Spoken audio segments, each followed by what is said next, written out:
Before we move on, the other fight that also happened on the same day or around same day. Same card, same day? Same card, same day was Ahmed Wolverine Mujtaba. Yes. And his fight was another phenomena in itself. Yeah. That Ahmed's, I've seen I think two or three of his recent fights, and they don't last very long. Yeah. And somehow it goes to the ground, and Ahmed manages to either pull off an armbar or does. I think in this one he was triangle. Before that, the other one was omoplata. Omoplata. Neil Lerano shot. We were expecting, because we know Neil was a wrestler, is a good wrestler, you know. Right. Yeah, a good wrestler. Anyway, I mean, he shot, and the way it worked was we was working on that switch, because with wrestlers, every time you see, if it's a striker who likes to kick, and if they see that leg a bit too close, they're going to go for it. And if it's a wrestler, they love that single, right? So Ahmed's leg was out there, and the moment Neil shot, we switched. And he just placed him perfectly in a position for the omoplata. I was not expecting an omoplata, by the way. But then he let go of it, and then he went for the triangle, because that's his staple move. And we were actually working from... it was a beautiful transition.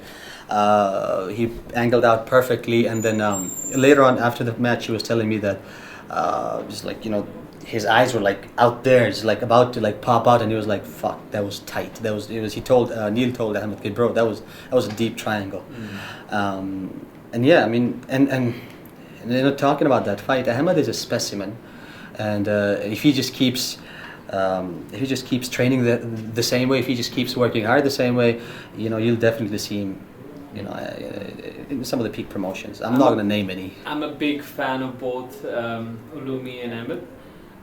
Apart from their fighting and skills, the people that they are. How humble they are, and you see them walking around in the gym, and you talk to them, or you come up against them in grappling, and there's none of that attitude that we're champions, and both of them hold belts at a very high level, on a regional level at the end of the day, and that is uncharacteristic of a typical Pakistani. Because now they're martial artists. They're martial artists, yes, and I think that facet of martial arts is probably not that well understood around here, and generally it's not just around here, it's all across the world, I guess, that,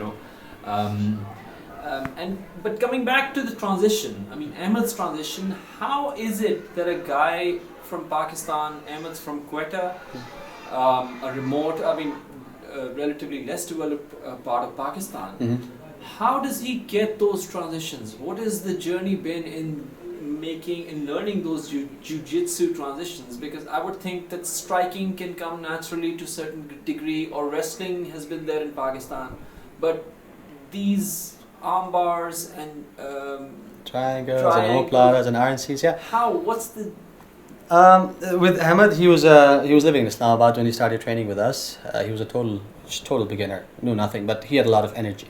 So he came to the gym, and after a week of seeing us do something on the ground, he wanted to roll, because he had to know what they're doing. And then he was too strong. He was too strong. He just kept like slamming me on the mat and here and there, and I just hung there, and I had to show him what jiu-jitsu can do. He was probably like 5 times as strong as me. I was in his guard, and I was just, I had an arm control, and I was just holding on to him. I got my chance, and I no efforts made. I let him do his thing. He slammed me around. He just, tried to ragdoll me and stuff. I was just there. I didn't move, and I let him waste. When he started huffing and puffing, I just threw his arm over my head, moved my hips, go to his back, and choke him. And I choked him until he tapped like 3 times. I was like, that's for slamming me on the mat and doing all of that stuff.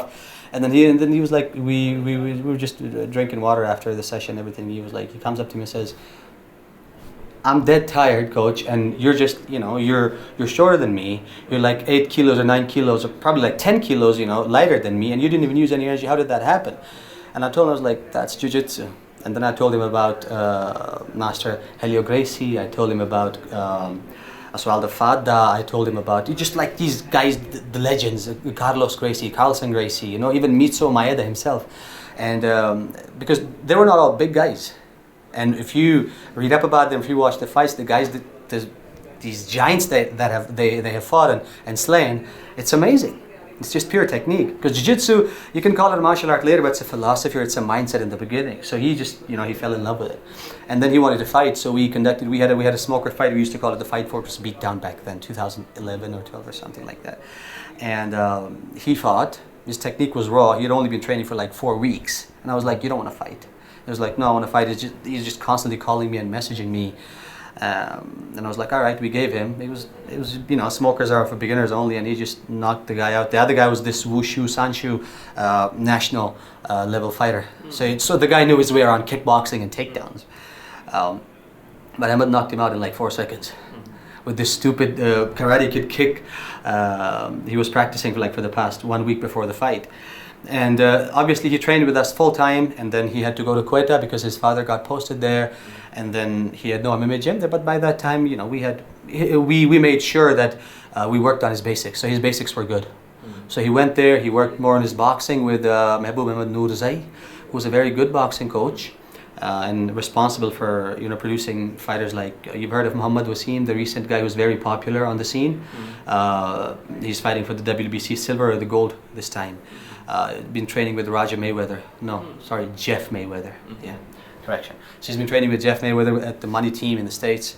The guy was just a rickshaw driver, and this guy picked him up, Nourzai picked him up, and then he trained him, and then he made him so good that the guy started competing at the nationals, and then the national team picked him up and then sent him abroad, blah, blah, blah, and the rest they say is history. So Mujtaba trained with him, and the reason Mujtaba right now, in my opinion, is like the top dog of the team is because he would call me as like, it's crazy here, because he started teaching people grappling as well, so that he could have sparring partners for the sole reason. He was not charging anybody anything. And there's not a whole lot of people in Quetta who'd pay you not even a decent amount, but like anything menial to learn something, right? Because the fees are like 300, 400, 200 rupees. And so it's like, the money didn't matter for him. He just wanted to have, I told him, look, go and teach, and 6 months down the road, you'll have training partners with you who will know how to defend or how to slap an arm bar on you, or who will know how to wrestle with you.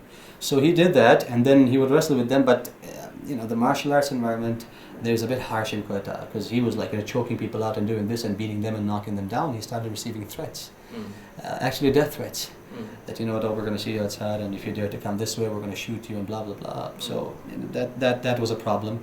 But yeah, he worked on his boxing. He just worked. He would go and run up the mountains. He would go and lift weights and do whatever he can, with all the typical Desi knowledge they had available in Quetta.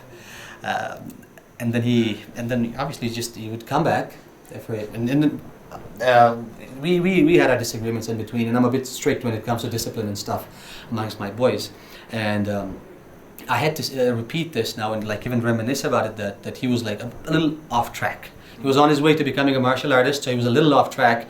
So I had to actually kick him out for some time, so that to just knock some sense into him, and he learned. He came back, he apologized for his actions, and then that was... He's a young guy. He's a young guy, obviously, but he found his way back. 25? 24, I guess. 24, yeah, 24, 23, 24, something like that. He's very young. So how do you, share with us your journey. We can talk about the fighters and everything, but you yourself are roughly 30...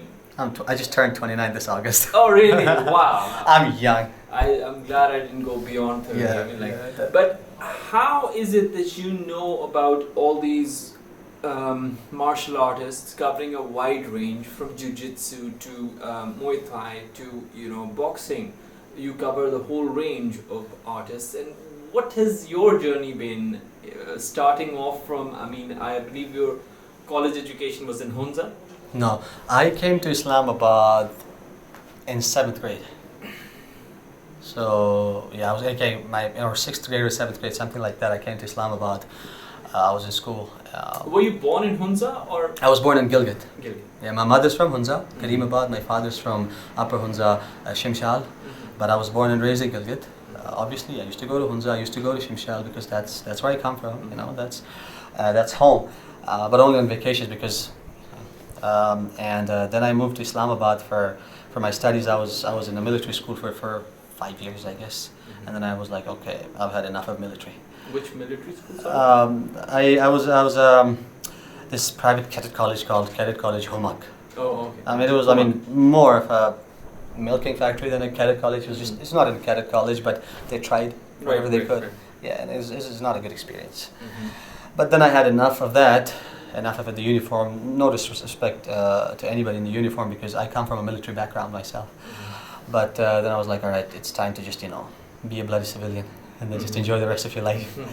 And after that, I started training in. I was always a martial arts buff. My father was a Taekwondo black belt, who trained with a Korean teacher, master, as you say in Pakistani lingo, in Karachi. He had a black belt there, Master Leo. He used to work at the Korean embassy there back then.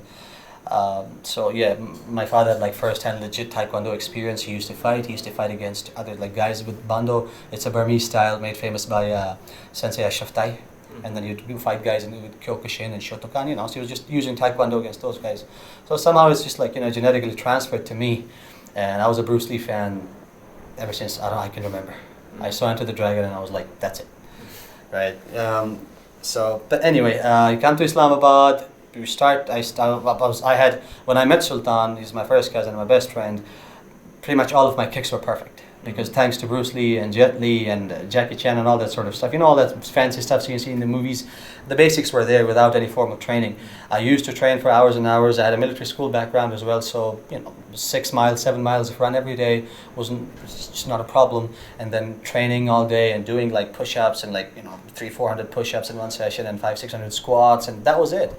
It's not like there's much to the knowledge they have to offer when it comes to physical trainers or even PT here in schools. So whatever they told me, I just tried to make sure that I do it in the hundreds and the thousands. And after that, with Sultan, Sultan sort of pushed me towards this, and he brought me officially into martial arts. I trained under a military camp. It was a Taekwondo camp, and then I did my black belt from there, and it just wasn't enough, because I had been an MMA fan ever since I can remember. Because you have a black belt in Taekwondo? I have a black belt in Taekwondo. After that, it was not enough for me, because it was just pure kicking. And I knew about MMA ages ago, because because of the UFCs and this and that. So I knew who Chuck Liddell was. I knew who Sean Shirk was. I knew who Carlos Newton was. I knew who Mark Coleman was. I knew who Don Fry or Dan Severn were. I knew who Hoist Gracie was, Hoyler Gracie was, stuff like that. I knew who Kazushi Sakuraba was. So this is 10 years ago. Not 10 years. It was 16, 15 years ago when I was 13, 14 years old, when I'd freshly come to Islamabad. It was just that kind of exposure. And so I was like, all right, what's the next option I have? So I went for Kyokushin, did my black belt there, and then had another black belt in a style called Shotokan. These are all just, Korean and Japanese styles. And then I had some friends from the States that used to wrestle in college. So thanks to them, they exposed me to Greco and freestyle. They only gave me a few things. They were here for a month or two, and then I did what I could. So I would just go with my friends who are the black belts, and I would just spar with them, knowing all of this stuff, right? And we would call it freestyle back then. They did not know what MMA was, so it was just like freestyle fighting, free fighting. So things started off from there, and then Sultan was like, Taekwondo is not enough for us. I was like, yeah, you're damn right, it's not enough. I was like, Kyokushin is not enough for us. I was like, you want to see something cool? So I showed him, the first thing I showed him was Bas Rutten's fights in Pancras. They were wearing these shin pads and slapping each other, and there were no strikes allowed on the ground. And he was like, this stuff is cool. And I was like, wait till you see Pride. And then he saw Vandal Silva stomp the shit out of these guys, and the soccer kicked them in the head. And it was like, holy shit, this is the next thing. So then we started training in it. We just did whatever we could, and the source of knowledge was first YouTube, and then it was just we would beg a friend to send us a DVD or a book and stuff like that. It was just all that, and then mainly, I was crazy. Crazy is an understatement.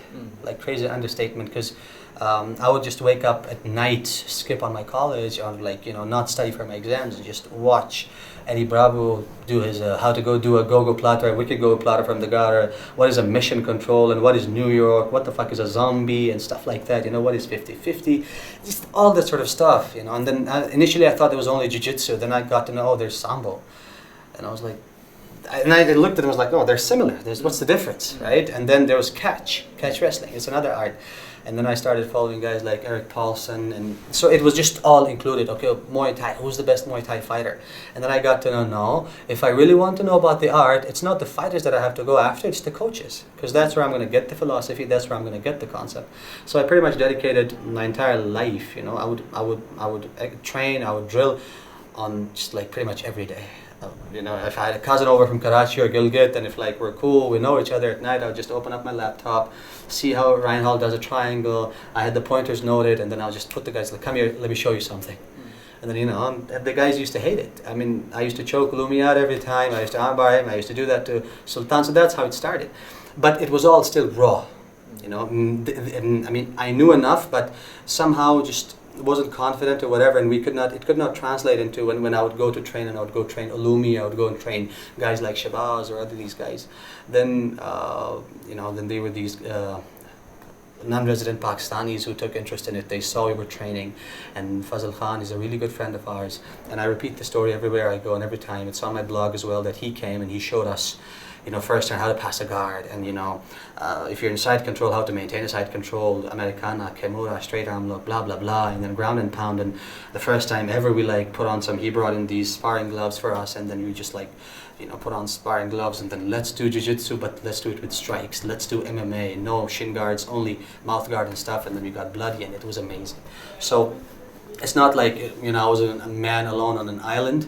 It's just a collective effort of everybody. But yes, my only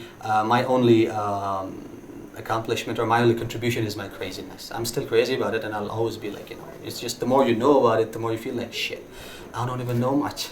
I want to know more, and I want my boys to do that. I mean, the next idea is to like bring Tai Chi or some sort of like Choi Li foot, and you know, techniques from styles like that, and just because I think, look, everybody's doing boxing, right? Up until a couple of years ago, people were like, even like the best guys in the world were like, you know, I mean, the most knowledgeable folks in MMA were like, oh, I would never do a spinning back kick in MMA. I would not throw a spinning back, whatever, in MMA, and I would not show my back, because the guys who were doing the spinning back kicks and the wheel kicks were not as good as the guys, the wrestlers, or the, you know, the guys who were good enough to, you know, control the distance. So now we're doing that. You see a jiu-jitsu black belt in Fabricio Verdum doing rolling thunders, and he did what we call a shovel kick in Taekwondo, or jumping side kick. It's called a Tio Yopchagi in Taekwondo. He did that. That's coming from a jiu-jitsu black belt, a guy with a pure jiu-jitsu background. It's all being done. You know, what's next? I don't know, Tai Chi? Wing Chun, because I think these guys who are still, they're bashing MMA. I can't believe there's people like that, but you know, they'll always exist. But when they realize, and when they get into a fight, and when they, you know, these stupid ninjas and the ninjutsu thing that you see, I actually believe that we will, sometime down the road, we will see some of that weird crap in MMA as well. I mean, berimbolo is considered to be only a jiu-jitsu move. I've seen it. I've seen some videos where guys have pulled it off in like some regional matches. You know, they're doing flying arm bars, they're doing flying triangles, and they're doing all sorts of crazy. So I believe in the evolution of the sport, and I've always dreamt of it. And you know, so far so good. You know, I've seen my dreams materialize, not by myself or not by my boys, but the philosophy or the concept that I used to stand for. That was like, we will definitely see stuff like that in MMA. We see it in the UFC, we see it in Bellator and heavy levels like that.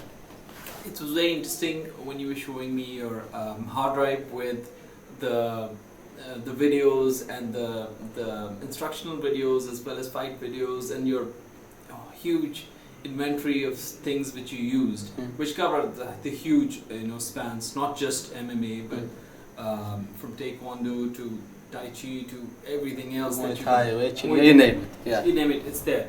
And in that just reminded me of generally when years ago somebody asked me that how come your English during one of my first trips to London or something, how come your English is up to a certain level? It was pretty decent always, so I thought about it, and I could only say that, you know, watch too many TV programs and watch too many movies essentially. And then I'm also the sort of person that likes to dissect. I think the best thing that's happened to me is the YouTube has a slow motion function now, right there and then. You don't need to download it and slow it down to learn anything from, you know, martial arts to rally racing, or to, you know, anything in that respect. So a lot of the things in Pakistan that we've done, generally, it's perhaps true for a lot of disciplines that you learn from videos a lot more than you get to see essentially real live shows as such. So in that sense, what have been the milestones where you've actually had people come down, or you've gone and seen events which have, you know, apart from the videos and the things that you've learned yourself, what have been the other milestones or other people that you've met who've helped you, or you know? There's quite a few names actually, not a lot, but the first person that I mentioned initially was Fazal Khan. You know, he came, just walks in like a regular big, you know, overweight dude in shalwar kameez, and he's trying to speak Punjabi. He can't speak Urdu, and then by the accent of his Punjabi, we got that, okay, this guy. So I was like, Brit? He was like, yeah. I was like, yeah, got it. You know, so, and he tries like, you know, MMA di training karni hai, and I was like, sure, no problem. And then later we found out the guy was a blue belt, and I was like, shit, we've been embarrassing ourselves in front of him. But he's super cool. True mixed martial artist. He's trained at London Shoot. He's trained with the guys like Mariusz Zaromski, and then, you know, big names there like that. And that was the first guy, and the second one was Bashir Ahmed. I actually took a trip to Lahore, and then we'd like sleep on a rooftop or in his gym, and then I would train with him because whatever I had no structure, right? I mean, because there was no oversight over me. I had no MMA coach. I cannot say that I learned Muay Thai from him and Jiu-Jitsu from him, and it was just like bits and pieces and concepts, like small bits and pieces, and it's like a piece of puzzle. So they gave me these different pieces, right? But it was my responsibility to like find the right one and join and make clear a whole picture. So I trained with Bashir for like 10 days, 10 days, and then the whole idea was to see how does MMA training work, because he had first-hand experience training in MMA in the States, and he had fought in the amateur circuit, and he had like 7 or 8 fights in Muay Thai in Thailand. That was, and for me, the main reason was to see like, you know, what actually happens. So then I thought, okay, you drill the technique, and then you spar it right away. That's what I picked up from there, and then I just wanted to see how an MMA gym is actually run. Because there's no concept of, I mean, the academies that I've trained in, I've trained with good teachers, trust me.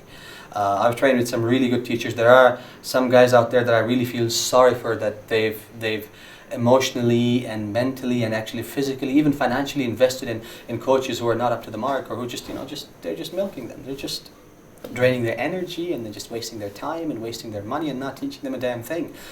Everything I learned in Kyokushin, it's still helping me today. You know, the only reason I can stand up against my guys, stand up against Ahmed, Mujtaba, or Ulumi, or Fazan, or guys like Heather, or Mahmosh, and like stand and spar with them or roll with them, is because of whatever my teachers have taught me. Sure, I've picked up things, through videos and Muay Thai and this and that and Savat and all that sort of stuff. But you know, the stuff that my coach taught me and the stuff that I learned in my martial arts infancy days are still with me. Like Master Nasir Ali, he was responsible for teaching me Kyokushin. Master Nosherwan, he's a young trainer. He was responsible for teaching me Taekwondo, and all of those things, they still help me. You know, and then later on, Majid Gilani came. He's a really good friend. He's like, you know, he's a brother. He's a brother to me and Sultan. He came, he helped us with Jiu-Jitsu, and then there was, you've seen Coach Atif at the gym. Yeah, he's a Jiu-Jitsu coach now. He came and, you know, he shared some of his stuff with us, and now obviously he's a part of the team. And I'm glad that I don't have to teach Jiu-Jitsu anymore, because then my mind gets diverted. I have to teach the strength and conditioning, I have to show boxing, I have to show Muay Thai, I have to show this, I have to show that, and then sometimes you just get lost. So, and then there were guys like, and then Shah Hussain, he's like probably the most experienced Pakistani MMA fighter in the world, you know, over like 20 fights or 24 fights, something like that, if I'm not wrong. He came down, he gave a short seminar, and then recently we've had our first, TFF, mainly in Pakistan Brazilian Jiu-Jitsu Federation, PBJF. They were responsible for bringing in... There's a Pakistan BJJ Foundation? It's on Facebook. Mm-hmm. They're trying to get it registered. You know, how things started in Pakistan. Mixed Martial Arts Pakistan started off as a Facebook page. Mm-hmm. You know, everybody would just come and shit on it for us. That was it. Mm-hmm. And everybody thought they knew about MMA. We're actually surprised that a lot of people knew what MMA was, and they would have been, oh, you guys don't know anything about MMA. This is not real MMA. I was like, fuck you guys. But anyway. And the same guys later on became our followers. The guys would come and train with us and all that sort of stuff, because we were crazy. We would fight anybody. right? And like me and Sultan, we would fight anybody. In the beginning, we would just challenge. Okay, you think you know more than us? Just show up, show up to the gym, and then let's just do this. And nobody would come. That might just be our coffee. That might just be our coffee. Yes. Yeah.